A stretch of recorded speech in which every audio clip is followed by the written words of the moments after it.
Ini jadi pelajaran bagi kita. Bi ghairi hisab maknanya tanpa hisab, tanpa perhitungan. Karena selama ini kita mau dapat rezeki selalu ngitung.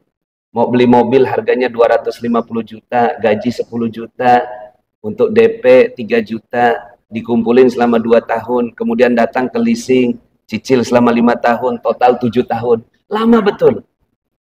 Ini namanya bihisab, tapi kita jalani nih. Ya. Sementara ada ajaran lain dalam Al-Quran, untuk apa menghitung itu? Padahal Allah Subhanahu wa taala Maha Kaya, Al-Ghani, Al-Mughni, Ar-Razzaq. Allah Subhanahu wa taala akan bisa berikan bi ghairi hisab, tanpa perhitungan. Bisa diajarkan, ini harusnya kita semua juga seperti itu. Maka kalau seandainya kita betul keimanannya, buktikan. Ya. Pindahkan itu mobil dari showroom ke rumah. Tanpa beli, tanpa kredit, tanpa nyicil. Buktikan. Selama ini kita kalah sama leasing. Kalah kita. Iman kita digadaikan dengan KPR. Iman kita kalah dengan banking system. Iman kita kalah dengan duit. Akhirnya apa yang terjadi? Ada apa-apa, kita ngandelin duit, ngandelin bank, ngandelin leasing. Lama, Pak. Lama. Mau sukses pakai begitu lama. Itu cara orang barat, biarkan mereka pakai itu. Kita tidak mau pakai cara itu. Magnet rezeki. Satu sama terhubung.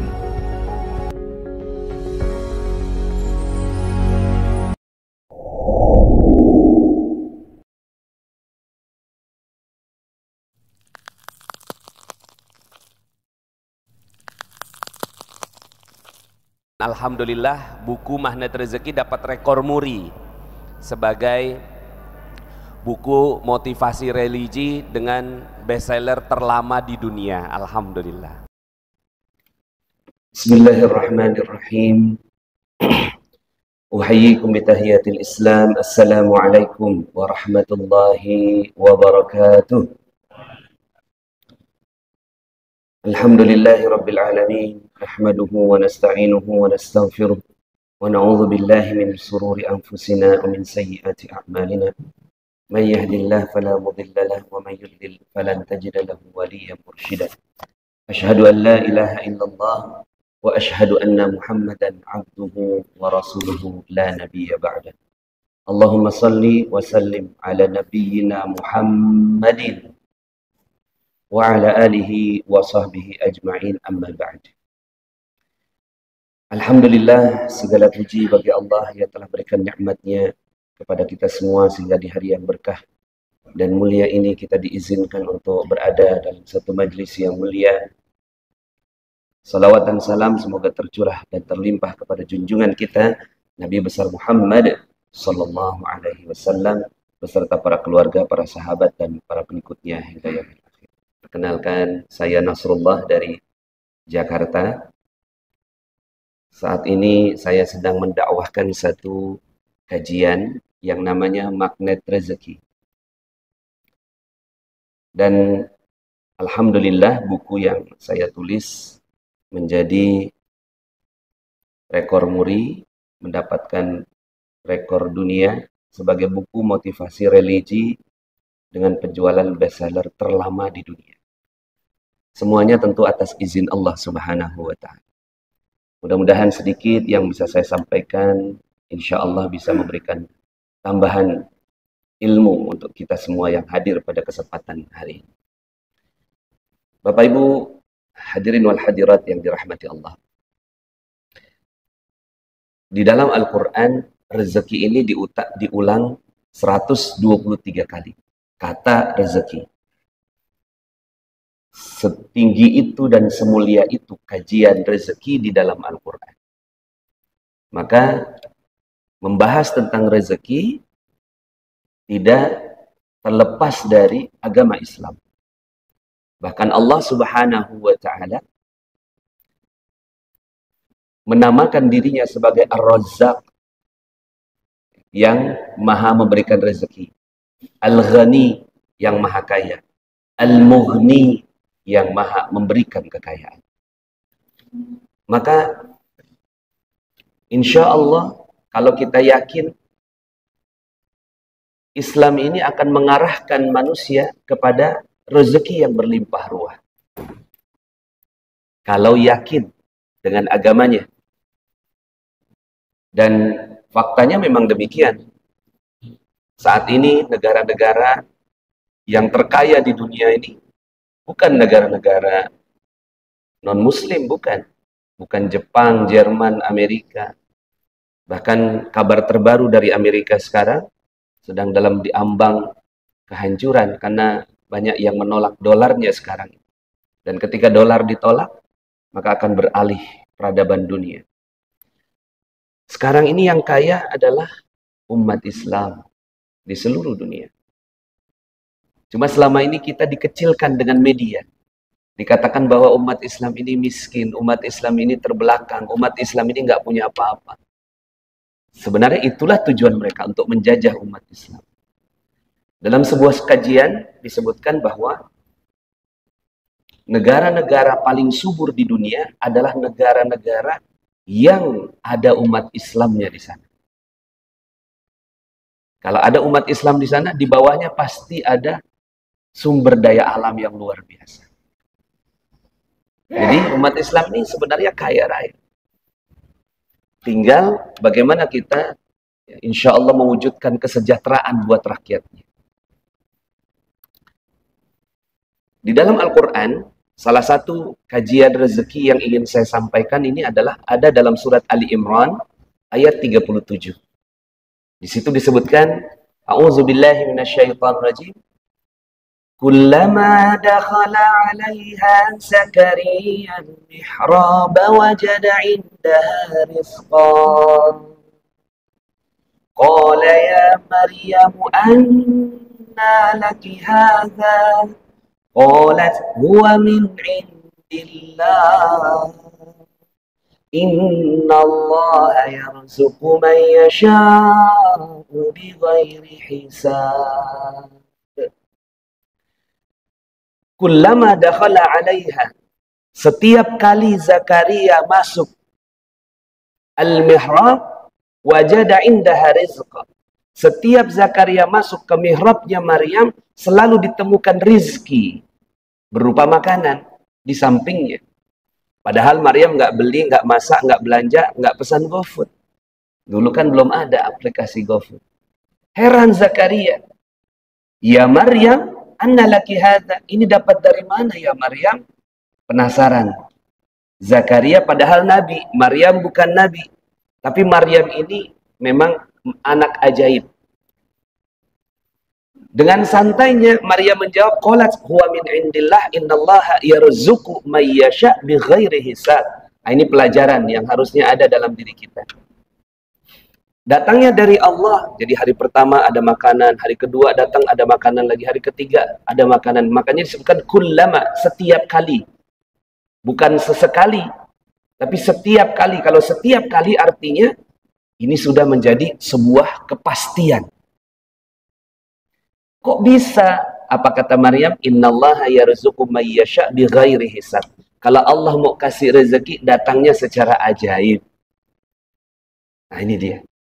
Ini jadi pelajaran bagi kita. Bighairi hisab maknanya tanpa hisab, tanpa perhitungan. Karena selama ini kita mau dapat rezeki selalu ngitung. Mau beli mobil harganya 250 juta, gaji 10 juta, untuk DP 3 juta, dikumpulin selama 2 tahun, kemudian datang ke leasing, cicil selama 5 tahun, total 7 tahun. Lama betul.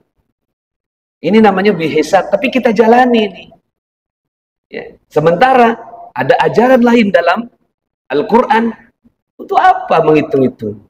Padahal Allah Subhanahu wa ta'ala Maha Kaya, Al-Ghani, Al-Mughni, Ar-Razzaq. Allah Subhanahu wa ta'ala akan bisa berikan bi ghairi hisab, tanpa perhitungan, dengan secara ajaib. Akhirnya Zakaria belajar sama Maryam. Ini luar biasa. Jadi Masya Allah, Bapak Ibu semua, ini kita dapat pelajaran. Zakaria saja yang Nabi mau belajar. Zakaria Nabi mau belajar. Ketika melihat ada sebuah fenomena bagus, menarik, ajaib, akhirnya Zakaria, coba tolong ajari aku. Maka saya mudah-mudahan saya berdoa di depan saya ini Zakaria. Saya di sini Maryamnya. untuk memberikan pengajaran. Nah, Zakaria yang belajar lebih hebat daripada yang mengajar. Insya Allah, saya yakin di sini sepertinya muka-muka penghasilan 300 juta per bulan. Amin. Yakin saya. Berapa UMR Klaten sekarang? 2 juta. Itulah yang didesain oleh penjajah. Dari dulu sampai sekarang didesain UMR 2 juta. Padahal di bawah Klaten ini ada emas, uranium, tambang, berbagai macam kekayaan. Kok ya UMR-nya cuma 2 juta. Ya. Sementara Qatar di sana, UMR-nya ini 150 juta per bulan. Qatar, negara kecil. Mungkin seukuran Klaten, 150 juta per bulan. Ya. Sementara Indonesia begitu luasnya dengan begitu kayanya. Maka saya yakin kalau Qatar 150, ini orang di depan saya 300 juta per bulan.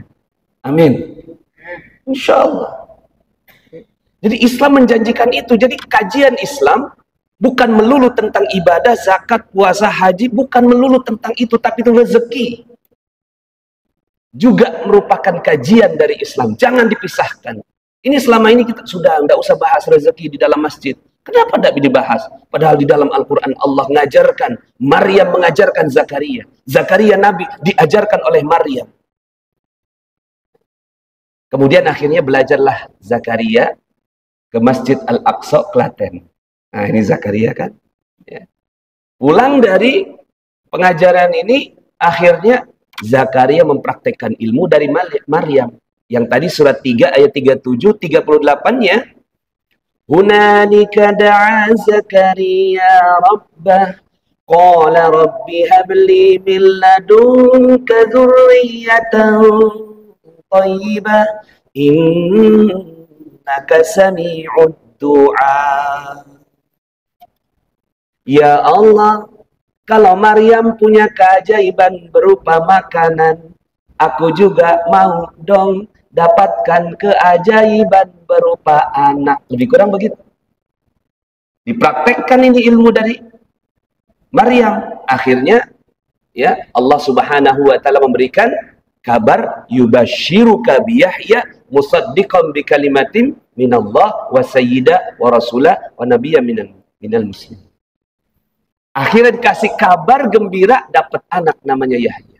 Kenapa cerita ini jadi ajaib? Bagi kita mungkin memiliki anak mudah, tapi bagi Zakaria yang umurnya 90 tahun, istrinya mandul, ini ajaib. Kok bisa di universitas ya, UGM itu nggak belajar? Semester berapa belajar di Fakultas Kedokteran UGM itu? Ya. Suami tua, istri mandul, punya anak. Artinya yang diajarkan di dalam surat ini lebih mulia daripada yang diajarkan di universitas-universitas manapun. Sayang kalau ilmu ini hanya kita baca. Insya Allah kita semuanya bisa ajaib. Tapi sampai sini mungkin ada yang bilang, Ustaz, itu kan Nabi. Kami kan cuma warga Klaten biasa. Mana mungkin kami bisa jadi ajaib? Oke, kita ambil satu ayat Allah Subhanahu wa taala yang bukan siapa-siapa. Ketika Nabi Sulaiman berceramah di Masjid Al-Aqsa Klaten, berbicara kepada para jamaah, wahai jamaah, kalian sudah belajar dengan Al-Quran, kalian sudah mengenal Al-Quran, sekarang buktikan kalau keimanan kalian itu betul. Kira-kira begitulah kata-kata Nabi Sulaiman. Apa yang minta dibuktikan? Pindahkan istana Ratu Bilqis ya, dari Klaten ke Aceh, dari Yaman ke Palestina, 1000 kilometer, pindahkan. Kan kalian sudah Ramadan, kalian sudah belajar dengan aku. Apa kata Ifrit? Qala Ifritum minal jin. Berkatalah Ifrit dari golongan jin. Ana atika bihi qabla an takuma min maqamik. Aku bisa pindahkan istana itu sebelum engkau berdiri dari tempat dudukmu. Artinya berapa lama? 2-3 jam. Dari Klaten ke Aceh 2-3 jam. Hebat, luar biasa. Pertanyaannya, apa kata Nabi Sulaiman? Bagus, tapi aku mau yang lebih cepat daripada itu. Lebih cepat, itu saja sudah dahsyat. Ini mau yang lebih cepat. Berkatalah orang. Nah ini dia, ini hikmahnya Quran. Yang tadi disebut namanya ifrit minal jin, berarti kita nggak bisa contoh. Kenapa? Karena itu sudah disebut namanya. Bapak Ibu bukan ifrit, bukan juga jin. Tapi di ayat berikutnya, siapa yang bisa lebih cepat? Qala alladzi 'indahu ilmu minal kitab. Berkatalah seseorang yang tidak dikenal. Tidak dikenal, tidak disebut namanya. Ustadz mohon izin, namanya siapa Ustadz? Amal. Itu bisa diganti dengan kata amal. Qala amal. Berkatalah amal. Indahu ilmu minal kitab, yang memiliki ilmu dari Alkitab. Bisa diganti dengan nama siapa saja yang ada di sini. Karena memang bebas di situ. Qala alladzi. Tidak disebutkan siapa namanya, artinya siapapun, everybody bisa mengamalkan ilmu dari Allah ini. Apa kata orang yang tidak dikenal ini yang kita bisa ganti dengan kata amal? Ana atika bihi qabla ayyartadda ilaika tarfuk. Aku bisa pindahkan singgasana itu sebelum matamu berkedip. Masya Allah.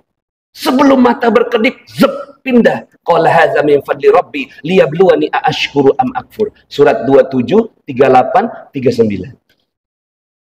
Pertanyaannya, ini ayat kan cuma kita baca, Pak. Nggak ada juga guru yang mau ngajarkan ini. Bisa diajarkan. Nggak mungkin ada ayat dalam Al-Quran yang tidak bisa diajarkan. Ini bisa diajarkan. Bisa diajarkan, ini harusnya kita semua juga seperti itu. Maka kalau seandainya kita betul keimanannya, buktikan. Ya, pindahkan itu mobil dari showroom ke rumah. Tanpa beli, tanpa kredit, tanpa nyicil. Buktikan. Selama ini kita kalah sama leasing. Kalah kita. Iman kita digadaikan dengan KPR. Iman kita kalah dengan banking system. Iman kita kalah dengan duit. Akhirnya apa yang terjadi? Ada apa-apa, kita ngandelin duit, ngandelin bank, ngandelin leasing. Lama, Pak. Lama. Mau sukses pakai begitu lama. Itu cara orang barat, biarkan mereka pakai itu. Kita tidak mau pakai cara itu. Kita mau pakai cara yang ajaib. Bapak Ibu yang dirahmati Allah Subhanahu wa taala, saya tidak tahu Bapak Ibu semua bagaimana cara baca Qur'annya. Kalau saya penasaran, Pak. Pengen supaya saya bisa seperti ini. Cuma dulu belum ada yang bisa ngajarin. Akhirnya saya coba praktek aja. Saya coba praktek aja ini ayat. Ya Allah, waktu itu ada di laptop saya, ada tanah kosong di Google Map itu, di belakang rumah kontrakan ada sekitar tanah 2 hektar. Saya bilang, ini tanahnya siapa ya? Saya zikirkan itu ayat. Qabla ayyartadda ilaika turfuk, turfuk, turfuk. Sebelum mata berkedip ini datang pada saya kedipkan mata, tapi nggak berani buka. Ya, pas kedipkan, ya, nanti karena belum belajar sama gurunya, pas saya buka tidak terjadi apa-apa. Tapi disitulah keajaiban terjadi. Kalau Allah berkenan memberikan keajaibannya, Allah Subhanahu wa taala, ya, tinggal katakan kun fayakun. Beberapa hari kemudian datang Pak Lurah pada saya. Pak Nas mau beli tanah nggak? Di mana Pak? Di situ. Oh, itu yang saya lihat di Google Map. Boleh deh Pak, saya diantarkan ke pemilik tanahnya. Saya yakin Bapak Ibu pernah mengalami hal seperti ini. Lagi bicara tentang si A, si B gitu. Tiba-tiba orangnya datang. Kita ngomong kebetulan, panjang umur, baru aja kita omongin. Nah sama ini. Kebetulan, baru aja saya omongin itu di laptop. Bapak tahu yang punya tanah? Tahu. Boleh Pak saya diantarkan ke pemilik tanahnya? Boleh. Datanglah saya ke pemilik tanahnya, Pak Haji, tanahnya mau dijual. Iya emang, cuma gua kagak tahu nih sertifikatnya di mana. Loh kok gitu Pak Haji? Ya 1 lemari sertifikat semua. Tuan tanah Bapak Ibu. Saya waktu itu umur 28 tahun, masih awam dalam berbisnis, gemeteran, ketemu tuan tanah yang punya sertifikat 1 lemari. Lu datang minggu depan, gue siapin sertifikatnya. Minggu depan saya datang lagi. Sudah disiapkan 18 sertifikat di atas meja. Dia bilang, ini lu bawa deh semua. Hah, bawa Pak Haji. Bayarnya bagaimana? Dia balik nanya, emang lu punya duit? Waktu itu saya 28 tahun Pak. Bayarnya gimana? Dia balik nanya, emang lu punya duit? Gemeteran saya. Mau jawab punya, bohong. Mau jawab nggak punya, nggak bakal dikasih. Mau negosiasi, nggak punya ilmunya. Ah sudahlah, saya nyerah aja. Ya sudah, ini udah diskakmat sama sama tuan tanah. Saya jawab jujur aja, nggak punya Pak Haji. Dia bilang gini, emang gue tahu roman muka lu, emang muka kagak punya duit. Mohon maaf, ini bahasa Betawi. Lu bawa semua. Dia bilang begitu, Pak. Gue seneng sama anak jujur kayak begini, lu bawa semua. Kalau lu bisa buat perumahan. Kalau lu nggak bisa buat, kembaliin tanahnya ke gue. Nanti kalau lu udah bisa buat, kapan aja lu bayar kalau lu udah punya duit. Masya Allah, saya bawa lah itu 18 sertifikat, kesepakatan harga 2 miliar, tanpa uang 1 sen pun. Jadilah perumahan, bahkan perumahan itu diliput oleh Metro TV. Akhirnya setelah itu ketagihan, Pak. Setiap ada tanah, saya kedipin, Pak. Ting, ting, ting, ting, 25 hektar tanah dititip kepada saya tanpa uang 1 sen pun. Saya ingin bolak-balik pergi umroh, saya pakai ilmu ini, ya Allah bisa nggak pergi umroh? Per hari ini 38 kali pergi umroh. Saya bukan ustadz, saya cuma pengajar Al-Quran, ngajar ngaji aja. Ai uba u an ani ana minal mu'nima i an ani a tati tubat tu tanitatna minal mutnimati tanita. Nah, itu saya guru tahsin. Tapi waktu itu karena saya pengen bolak-balik pergi umroh, ditelepon sama teman, Pak Nas mau pergi umroh nggak? Ya mau. Ini ada ustadz nggak jadi berangkat. Ada urusan keluarga, ini jamaah udah siap. Tolong dong gantikan. Aduh, saya bukan ustadz umroh. Kalau ngajar ngaji silakan deh, kasih berapa anak aja. Tapi kalau suruh saya mimpin jamaah umroh, saya nggak berani. Tolonglah, ini darurat, tinggal 5 hari lagi. Mohon maaf, saya nggak pandai bahasa Arab. Saya bilang, nanti nyasar bagaimana tuh jamaah? Nanti insya Allah di sana ada mutawif, ente bahasa Indonesia aja. Yang penting ini ada yang nemenin jamaah. Oke lah kalau dipaksa. Dipaksalah saya, pergilah saya. Pulang saya ngomong sama jamaah. Jamaah, oh jamaah. Saya meminta maaf, sebenarnya saya bukan ustaz. Kata jamaah, oh bukan ustaz. Iya. Saya cuma pengganti. Mohon maaf saya ngomongnya di akhir. Kalau ngomong di awal, Bapak Ibu nggak ada yang mau berangkat. Saya bilang gitu. Ya. Saya cuma minta maaf, minta ridhonya, jangan sampai saya dituntut nanti di akhirat. Oh ya nggak apa-apa Ustadz, ternyata ada satu jamaah lapor sama travel, itu Ustadz pengganti ya? Iya, bagus kok, pakai aja terus. Dipakailah saya sampai sekarang. Sampai 38 kali pergi umrah gratis. Dan berbagai macam keajaiban saya sudah ceritakan di YouTube saya, Nasrullah Magnet Rezeki, silahkan nanti dilihat, itu ada banyak sekali yang kanker sembuh. Ada yang dapat mobil secara gratis dalam waktu 1 bulan. Ya, ada yang IP-nya, anaknya itu IP-nya 4, A semua. Ada yang tumor, ya ganas, sembuh kurang dari 1 bulan. Ya, dan berbagai macam ya, testimoni-testimoni tentang ilmu magnet rezeki yang memang ada di dalam Al-Quran. Jadi kalau ditanya, ilmu magnet rezeki ini ilmu apa? Ya ilmu tadi 337. Surat Ali Imran ayat 37. Nah kalau seandainya kita mau belajar ini, insya Allah. Nah akhirnya saya pecah-pecah ini, saya pecah-pecah menjadi beberapa kajian. Lebih kurangnya ada 101 kajian magnet rezeki. Sedikit saja yang ingin saya bagikan, mudah-mudahan bisa dibawa pulang. Satu caranya. Terakhir ini, ya satu caranya. Ini sampai jam berapa? Biasa saya ngaji 7 jam. Oh, berarti 5 menit lagi. Baik. Gimana Ustaz? Oh ngikut aja. Bapak Ibu yang dirahmati Allah, boleh tanya nggak di sini? Siapa yang mau uang yang banyak? Mohon maaf. Ada nggak yang mau uang di sini? Semua mau. Semua mau duit di sini.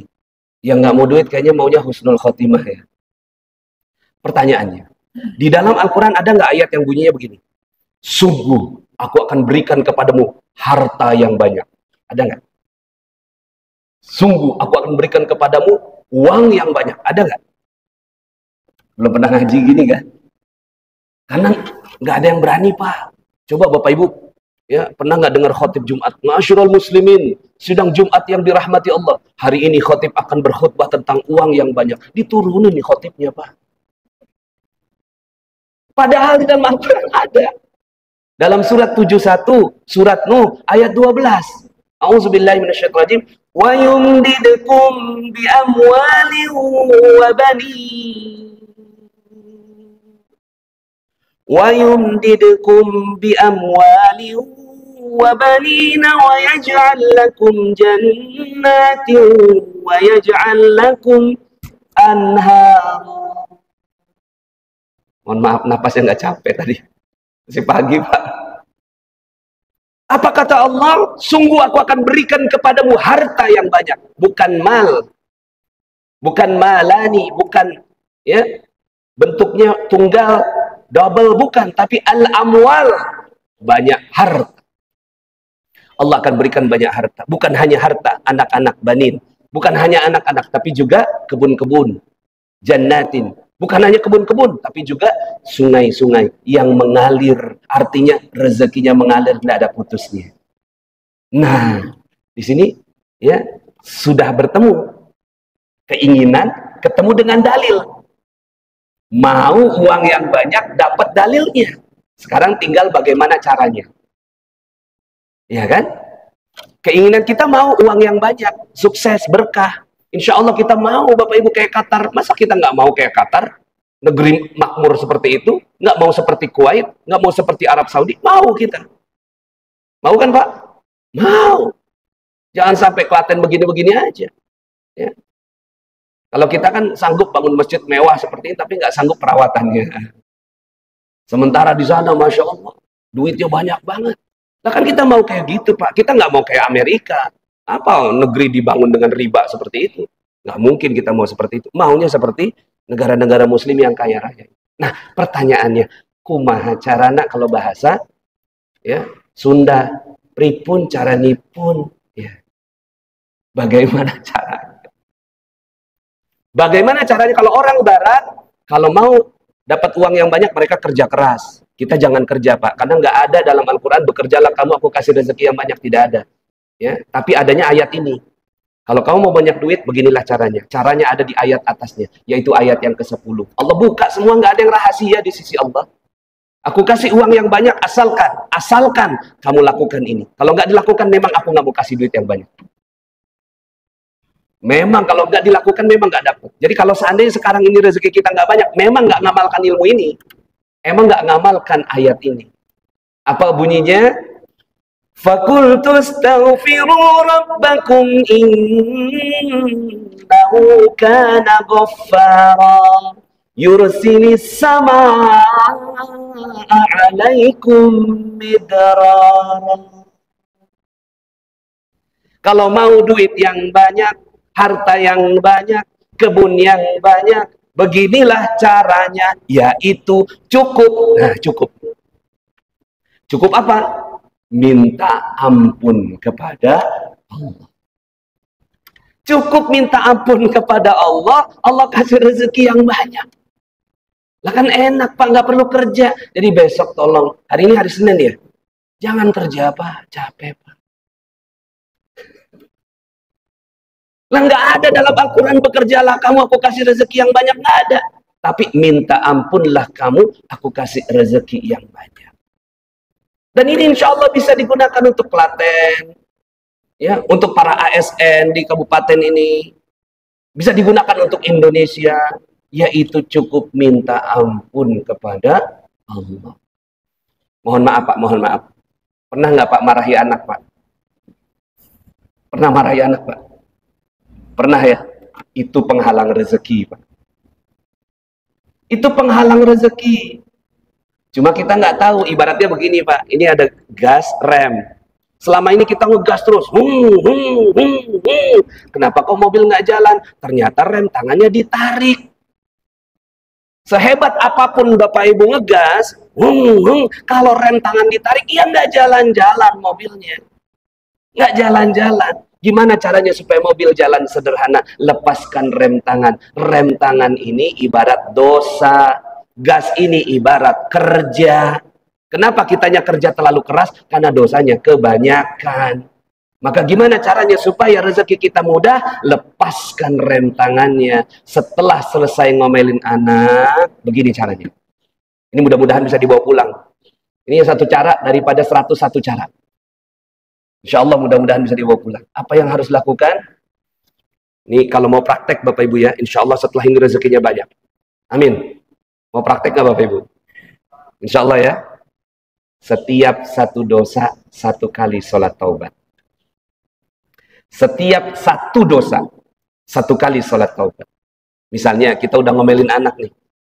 Selama ini kan kita biarin aja Pak, ngomelin anak, jewer anak. Kita nggak tahu anak itu dendam apa enggak. Kita nggak tahu apakah anak itu terus kemudian mengadu kepada Tuhannya. Itu kan anak itu cuma titipan Pak. Lah kenapa kita marahi dia? Oke lah, namanya orang tua. Mungkin kita pengen anak kita jadi anak yang soleh. Lalu kemudian kita marahi dengan tujuan yang baik, gitu ya.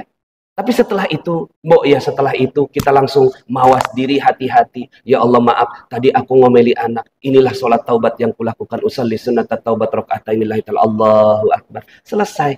Rem tangannya kebuka. Ngegasnya setelah itu pelan, Pak. Begitu. Itu cara umat Islam. Jangan pakai cara barat. Cara barat memang nggak akan, it doesn't work. Nggak akan pernah bekerja untuk Islam. Tapi caranya ini, misalnya ibu-ibu gosip, ya. Kalau saya minta, Bu, berhenti gosip, besok gosip lagi. Ya udah gini aja dah caranya. Setiap satu gosip, satu sholat taubat. Itu aja udah caranya. Satu gosip, satu sholat taubat. Mau nggak? Kalau nggak mau, memang rezekinya begitu-begitu aja. Tapi kalau mau, kemarin kan ngegosipin Leslar, Lesti dan Bilar. Bapak-bapak nggak tahu, ibu-ibu pasti belakang ketawa tuh. Leslar. Nah langsung sholat taubat. Ya Allah, mohon maaf ya Allah, aku gosipin Leslar. Usolli sunnat taubat. Allahu Akbar gitu. Kalau udah seperti itu Pak, Masya Allah. Kita jadi mawas diri sama yang namanya amanah dosa. Kita udah nggak peduli lagi rezeki. Karena rezeki sudah pasti dikasih oleh Allah untuk orang Islam. Ini ada satu penelitian Pak. Timur-timur kan katanya pisah ya. Katanya ya. Dari Indonesia tuh pisah. Kenapa? Karena di bawah timur-timur itu ada minyak, Pak. Di bawah timur-timur itu ada minyak. Akhirnya apa yang terjadi? Dibuatlah bagaimana supaya pisah dari Indonesia. Lepas dia. Pas lepas, Pak. Sampai sekarang nggak ketemu minyaknya, Pak. Kenapa? Karena kemarin ada minyak karena tersambung dengan umat Islam di Indonesia. Ketika lepas, lepas juga rezeki dan barokah. Itu, Pak. Itu penelitian profesor, Pak. Makanya kalau dibilang mau membuat ya sebuah negara berkah, jadikan penduduknya Islam, maka pasti di bawahnya ada minyak, pasti di bawahnya ada emas, pasti di bawahnya ada uranium, pasti di bawahnya ada nikel. Makanya sekarang orang Cina berbondong-bondong Pak, ada 15.900 proyek Cina di Indonesia. Kita nggak usah marah, nggak usah marah sama Cina, marah aja sama dosa. Kenapa begitu terjadi? Kenapa mereka menjajah negeri kita padahal negeri kita barokah? Karena kita kebanyakan dosanya, dosa sama istri. Iya kan? Ngezalimin istri, pernah nggak ketika marah sama istri? Astagfirullahaladzim, langsung sholat 2 rakaat. Langsung sholat taubat 2 rakaat. Insya Allah setelah itu rezekinya mau berapa banyak? Mau berapa banyak Allah akan kasih. Ya, insya Allah mudah-mudahan. Ya, masih ada 100 cara lagi Pak. Mudah-mudahan insya Allah kita ketemu dalam lain waktu. Cuma terakhir ada yang tanya gini. Ini supaya saya tutup supaya Bapak Ibu nambah yakinnya gitu. Supaya mau praktek ilmu ini. Pak Ustadz, itu Cina nggak pakai sholat taubat kaya. Itu Jerman nggak pakai sholat taubat kaya. Itu Amerika nggak pakai sholat taubat kaya. Begini caranya beda. Memang lain ladang, lain ilalang. Lain agama, lain cara. Orang yang nggak kenal Allah sepanjang hidupnya syirik. Inna syirka la zulmun azim. Sesungguhnya syirik kepada Allah kezaliman yang besar. Udah pasti masuk neraka. Yakin nggak nih? Ini kalau nggak yakin berarti syahadat ulang, Pak. Syahadat ulang kalau nggak yakin. Karena sekarang ini banyak dikatakan mau semua agama sama. Kata siapa semua agama sama? Enggak lah, beda lah. Orang kitabnya beda. Semua agama berbeda, memiliki ajaran masing-masing. Kan begitu sudah. Ya, menganut kepercayaannya masing-masing sudah. Kalau kita di umat Islam, orang yang nggak kenal Allah pasti masuk neraka. Tapi mereka pernah berbuat baik. Ngasih makan kucing, ngasih makan anjing, nyeberangin nenek di jalan. Itu perbuatan baik. Ini mic, ini handphone. Ya, semua ini yang buat orang yang nggak kenal Tuhan, Pak. Maka Allah maha membalas perbuatan baik mereka ini. Dibalasnya di mana? Di dunia, di akhirat tinggal neraka. Sementara kita nih muka-muka unyu-unyu, ucuk-ucuk begini, soleh-solehah, ganteng, cantik, rupawan seperti ini, Allah nggak tega masukin ke neraka, Pak.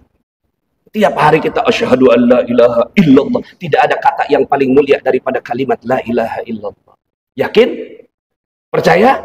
Kalimat la ilaha illallah tidak ada yang lebih tinggi darinya? Yes. Orang sederhana Islam itu, man qala la ilaha illallah dakhalal jannah. Siapa orang berkata la ilaha illallah masuk surga. Ini pasti masuk surga semua, tapi kan banyak dosa. Iya kan? Nah, dosanya itu Allah Maha membalas. Ada yang mau dibalas di neraka? Nggak mau. Maunya dibalas di mana? Ya udah di dunia aja nggak apa-apa dah. Itulah dia. Akhirnya negeri kita sekarang terjajah seperti ini. Kenapa? Karena kita banyak dosa. Maka caranya beda. Orang sana cukup kerja kalau kita banyakin sholat taubat. Kalau bisa Pak, pernah satu malam saya 57 kali sholat taubat. Saking pada saat itu nggak tahu lagi apa yang harus dilakukan, yang bisa saya lakukan cuma minta kepada Allah dengan sholat taubat dengan sumber ayat yang tadi 71, 10, 11, 12. Demikian Bapak Ibu semuanya, mudah-mudahan ini bisa diambil sekedar hikmah, mudah-mudahan ini bisa dilakukan ya. Setiap satu dosa, satu sholat taubat, Allah akan ampuni kita semua. Terima kasih atas segala perhatian, mohon maaf atas segala kekurangan. Wallahul muwaffiq ila aqwamit thoriq. Assalamualaikum warahmatullahi wabarakatuh.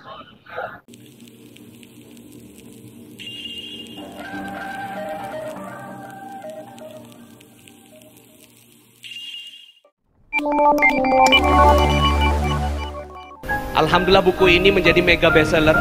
Dicetak berulang-ulang lebih dari 50 kali cetak. Alhamdulillah. Semua royaltinya 100% untuk pesantren. Bagi teman-teman yang belum subscribe dan baru saja menemukan channel ini, silahkan subscribe. Insya Allah Anda akan mendapatkan materi-materi yang terbaik dari channel ini.